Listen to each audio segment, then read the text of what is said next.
I recently finished Model Homes by River Solomon, and it got me thinking that horror is a really versatile genre. It can be an effective way for authors to communicate the everyday horrors of our lives, or trauma and, obviously, fear. And it really lends itself to great character portraits. It doesn't have to be the trashy running for your life slasher type book. Fun though they can be to read, it can be really literary. So with Halloween being just tomorrow, I thought I would tell you about some of my favourite literary horror novels. I'm going to start with Model Home before I tell you about 4 classics, and then finish with some of my favourite modern literary horror novels. Easily my favourite River Solomon book that I have read is Model Home, which is the story of a black family, the Maxwells, who live in a wealthy white area, told through the eyes of the 3 children who are looking back on the events of their childhood as adults who have just found out that their parents have died in that house, and the children are convinced it is anything but a natural death. The haunted house story runs next to a town that others people, allowing Solomon to draw allegories to racism.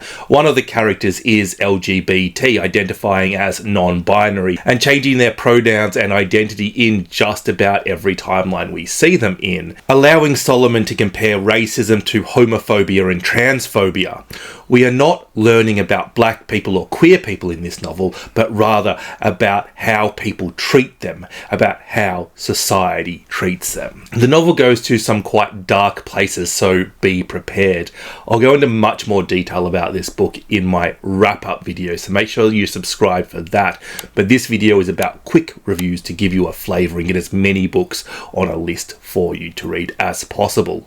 Going on to the classics, and my first book isn't even a novel. It's really a short story, and you'll finish it in under an hour, and that is The Yellow Wallpaper by Charlotte Perkins Gilman, published in 1892.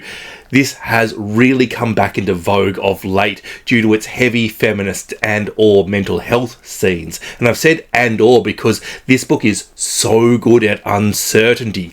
After the birth of her first baby, a young woman is suffering from what is called temporary nervous depression, but what we would today call postpartum depression.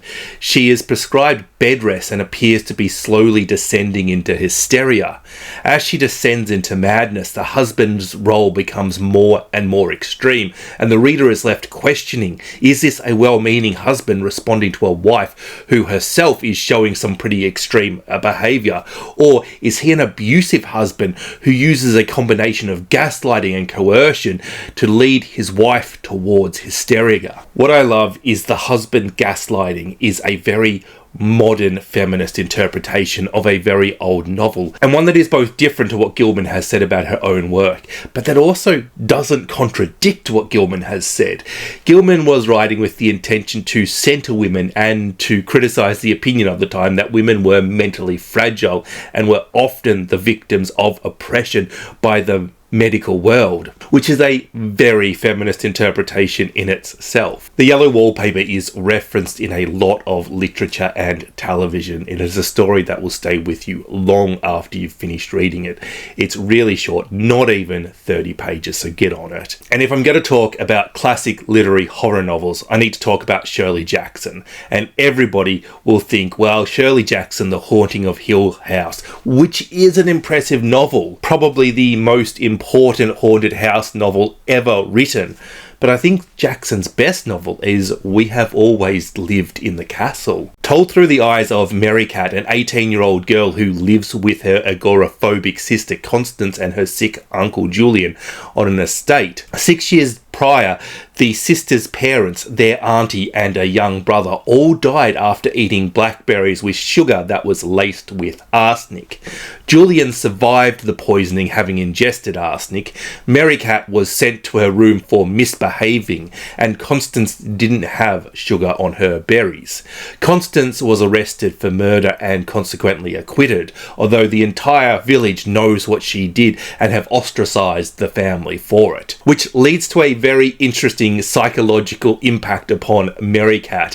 Hearing her internal monologue throughout this novel is fascinating. Jackson and her husband were on the receiving end of anti-Semitism and anti-intellectualism, and what we see in this novel is really an othering from the town. No, it's not anti-Semitism or anti-intellectualism, but it is the same sort of othering, and it creates fear before anything has happened. That suspense that something is about to happen, even when nothing has. That is what good horror writers do. Jackson also suffered from agoraphobia, which is probably why Constance's character is so well drawn. You really feel her fragility and her fear. It is Mary Cat's character, however, that steals the show. You are struck with her from the opening paragraph. My name is Mary Katherine Blackwood. I am 18 years old and I live with my sister Constance. I have often thought that with any luck at all, I could have been born a werewolf because the two middle fingers on both my hands are the same length. But I have had to be content with what I had. I dislike washing myself and dogs and noise. I like my sister Constance and Richard Plantagenet and Amatia Valades, the death cap mushroom.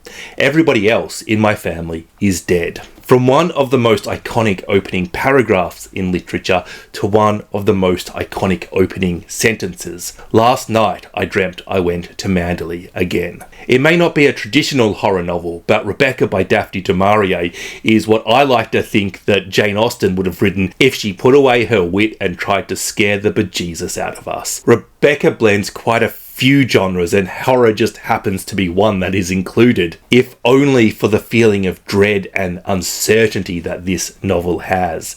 Our nameless protagonist is swept off her feet while on holiday by the overly charming and dashing Maxim de Winter. A whirlwind romance culminates in our protagonist becoming the new Mrs. de Winter, but it is the old Mrs. de Winter who dominates the novel, so much so that it is named after her, while our protagonist is an unnamed narrator. This is just a perfect example of how you do suspenseful writing. The entire book, you're scared and concerned for our protagonist, and you have to ask yourself, why is that? Is Rebecca going to reincarnate and kill her? Is she still alive? Du Maurier has created that feeling of dread in the reader without a dreadful event occurring, and it is because of the psychology of the characters. As the reader, we don't trust anybody. We see the potential monsters in all of the characters until finally du Maurier triggers everything that she has built up with a thrilling culmination of events. One last book to finish up with on the classics before we move on to the contemporary novels, and at some point in your life you simply have to read The Portrait of Dorian Gray by Oscar Wilde. No need to go into too much detail about this book. I think most of you will be familiar with it. Even if you have not read it, it is pop culture famous. But I really enjoyed the satirical tones, and Lord Henry's corruption of Dorian can be read ironically as the vice of homosexuals, or as pointing out the hypocrisy of the wealthy and upper class. This is another example where horror elements are used alongside other genres.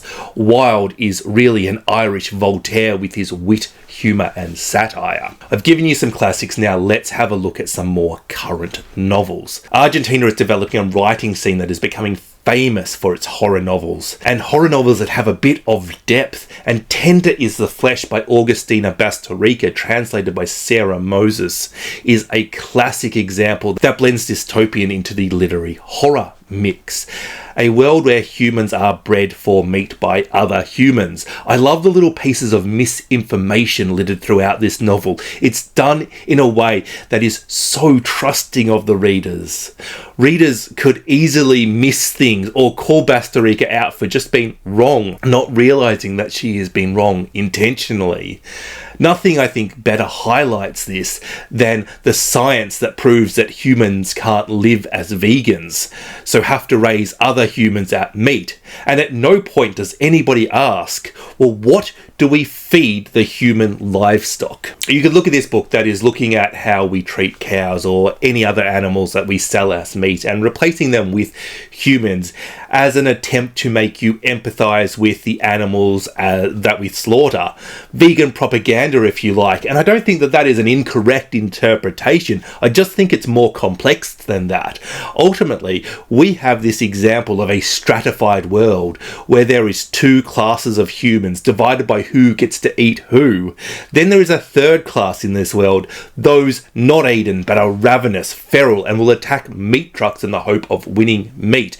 And how can we not see this as a metaphor for the upper, lower, and middle class? It also asks questions about all sorts of different prejudices. Some of the things said to dehumanize people to the point of eating them are straight out of Nazi Germany or from pro-slavers. Sure, there are also things that are said about cows, sheep, and so on, but that in itself is also interesting. This novel creates such an interesting dialogue about what makes us human. It's easy to forget about Marcos and his struggle and the head that he has been gifted with. Slaughter her and we'll have a barbecue. Allison Ramsey has released 2 excellent but incredibly disturbing horror novels, Brainworm and Tell Me I'm Worthless. She is an author that is bringing trans horror novels to the masses. She is an author who makes Angela Carter look like a 1950s Stepford housewife. Brainworm is the most disturbing book I think I have ever read, and it's not something I recommend to most people. It is bold, daring, horrible, and genius, but you really have to be ready to read it. It is one of those books where the genius is clear, but the reading experience is not so wonderful. A book that halfway through breaks the fourth wall and tells you to go and take a break, have a walk, have a drink. The next half is even worse than the first half, and you need to be in the right headspace, and you know what? It's not wrong. Tell Me I'm Worthless, however, is much more readable and easy to enjoy as a novel. It is essentially about a trans girl who was in a relationship with somebody who has become a noted TERF. There was a third girl they were friends with, that is until they went into a haunted house, and she disappeared. A haunted house that our TERF and trans girl will have to revisit together. The house is called Albion, and it's a clear allegory for England or English society. The events that happened in the house thus also become allegorical too. Both of these women have done horrible things to each other, and they relive those things. Gaps in the narrative form, and we're left wondering, is that the magic of the haunted house? Or are these allegories interpretations of how actions can be perceived differently by those on the giving and receiving ends of them? Rumsfeld is radically empathetic towards both TERFs and trans women, and you can look at the novel as commenting on those people, but it is also a novel about how hate divides. This is really a horror novel that explores the emotion of hate. And the thing I appreciate most about this novel as a reader is that it is written in such a way as you can read it as a horror novel or as a literary fiction novel or as both. Rumsfeld is not corrupting horror into literary fiction. She is including literary themes in a classic horror novel, which gives readers so much diversity in what they can take out of this book, meaning that different readers can enjoy this book in completely different ways. Comfort Me with Apples by Katherine Valente. Sophia was made for him, her perfect husband. She can feel it in her bones. He is perfect. Their home together in Arcadia Gardens is perfect. Everything is perfect. It's just that he's away so much, so often. He works so hard. She misses him and he misses her. He says he does, so it must be true. He is the perfect husband, and everything is perfect. Except it's not, Sophia, because your novel is included in a list of horror books, isn't it? And that's not a good sign for a relationship, and neither is your basement door being shut and not being allowed into it. And as chinks start to appear in Sophia's relationship, you start to wonder what in the Stepford Wives is going on. I'm not going to tell you much about this book. You just have to trust me that it's really good. It's about 100 pages long, and take my advice on this. Find 2 to 3 hours where you're going to be completely undisturbed and do this book in one shot. Read it as quickly as possible. Don't think too much about it. Go along for the ride. You want to be completely immersed in the story. Don't look anything up. And once you finish it, everything will make sense, and you can read it again slowly, and you can Wikipedia to your heart's content. This is a very satisfying WTF read. Now I'm going to finish with my favourite literary horror novel, and that's Earthlings by Seaka Marata, the book with the cute animal on the cover that has tricked so many people into thinking that this is a very different book, only to upset them on about page 3 and 4, 5, 6, 7, 9, 13. Marata is interested in exploring collectivism versus individuality, sexuality, and why it is that some things are taboo and other things are normal, the role sex plays in a relationship, and exploring social conventions. Where do they come from and why do we follow them? And this is full of classic horror themes, of otherness and being the outsider, of gore and body horror, of suspense and violence, and of Natsuki thinking that she is an alien. Natsuki is 11 years old when she is sexually assaulted. Not believed by the adults in her life, she develops superpowers. As a reader, you can clearly identify them as the signs of trauma. Things like being able to disassociate with her body and float from above. But Natsuki doesn't know that that's trauma. She thinks they're superpowers. And what would she do with these new superpowers?